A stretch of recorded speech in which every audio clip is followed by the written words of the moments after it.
Hey guys, Naisha here, just an average girl. And I have to admit, there are very far and few cartoon shows of today that, to me, are worth watching.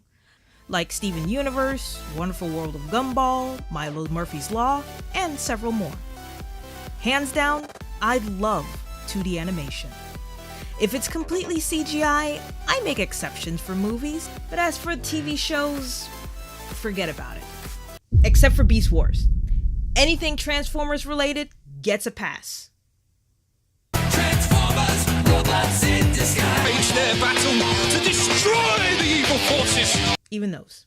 Now, I have no problems with classic shows being remade or rebooted, so long as they have the following. Number 1, it better be a damn good story. No good story, you lost my interest. Number 2, if I'm gonna like a story, I want to remember the characters that made that show awesome. And even if I don't remember the characters' names, yeah, that's not gonna happen. I at least know what show they came from and why I liked/loved the character. Number 3, the animated styles.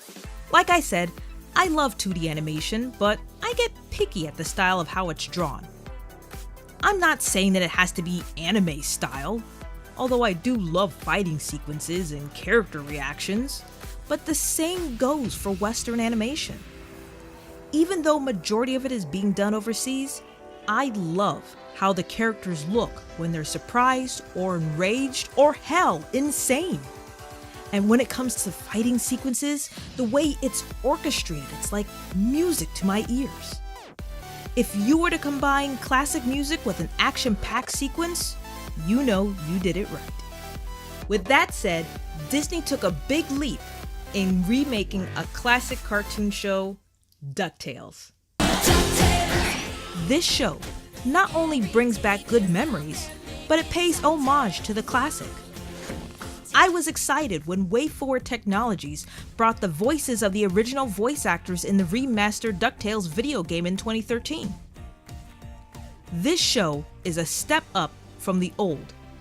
In fact, it grabs it by the hand and carries it and other shows from the Disney afternoon lineup. 'Cause like a soldier, it doesn't leave its men behind. So yeah, what caught my attention was when my friend sent me the intro to the show, and I'm like, yeah, you know what? Yeah, I can get into this, sure, no problem. And then there was the video with the voice actors. I was like, hey, I know you.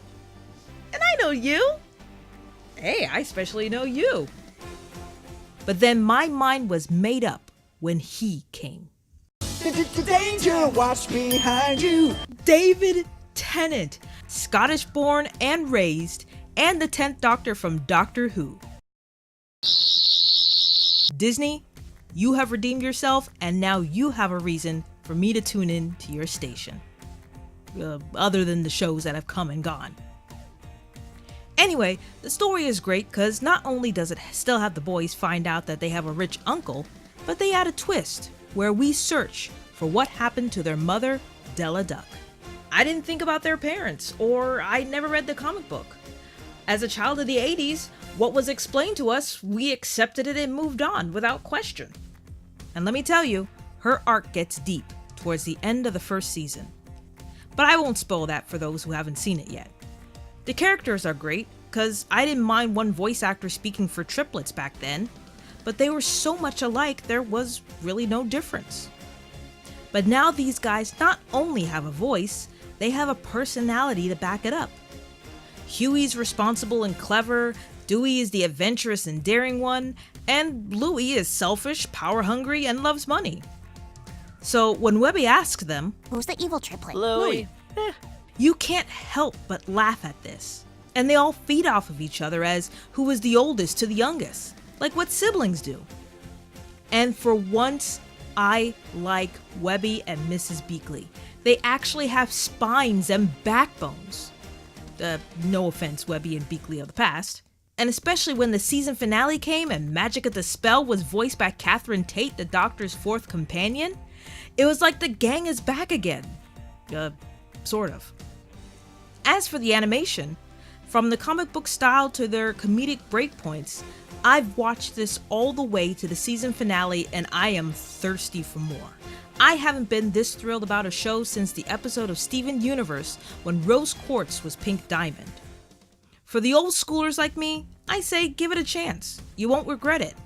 And for those new to the Ducktales universe, check out the old series and see what the new did to keep the memory alive. I give Ducktales 2017 5 number 1 dimes. Until next time, guys, this is Naisha Marine, and I'm just an average girl. Stay tuned.